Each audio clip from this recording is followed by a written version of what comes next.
अहिल्यादेवी सामाजिक आणि शैक्षणिक विकास ट्रस्ट कराडच्या वतीने ऑल इंडिया धनगर समाज महासंघाच्या वतीने कसणी, तापाटण, कोकीसरे, गवळीनगर, पाटण ह्या ठिकाणी आणि खोदलापूर, शिराळा ह्या ठिकाणी प्रजासत्ताक दिनाच्या निमित्तानं डोंगर दर्या खोऱ्यातील जंगलातील दुर्गम भागातील विद्यार्थ्यांना शैक्षणिक साहित्याचं वाटप आणि महिलांना साडी वाटप आणि सॅनिटरी पॅड्सचं वाटप करण्यात आलंय। डोंगर दर्या खोऱ्यातील विद्यार्थ्यांना शैक्षणिक प्रवाहात आणण्यासाठी, जनजागृती करण्यासाठी आणि शैक्षणिक साहित्य वाटप करण्याचा उपक्रम राबवण्यात येतोय। दरवर्षी कासणी ह्या ठिकाणी 31 मुलं, 33 महिला, खोदलापूर ह्या ठिकाणी 65 महिला आणि 78 विद्यार्थ्यांना अशा एकूण 146 विद्यार्थ्यांना वह्या पेन वाटप करण्यात आले।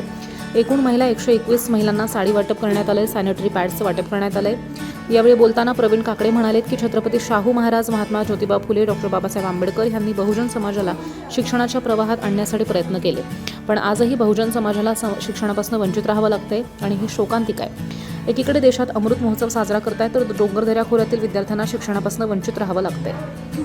पायी 7 ते 8 किलोमीटर अंतरावरती चालत जावं लागतंय आणि वन्य प्राण्यांच्या हल्ल्यामुळे मुलांना प्राण गमवावे लागतात। वन्यजीव हल्ल्यामुळे मुलं शाळेत जात नाहीत, वैद्यकीय सेवा उपलब्ध नसल्यानं कित्येक महिलांना प्राण गमवावे लागतात। पावसामुळे मोठ्या प्रमाणात ओढ्यावर पाणी येतंय, त्यामुळे शाळेत जाता येत नाही आणि म्हणूनच अहिल्यादेवी सामाजिक आणि शैक्षणिक विकास ट्रस्टचे वतीनं शैक्षणिक आणि आरोग्याच्या दृष्टीनं जनजागृती करण्यात येते।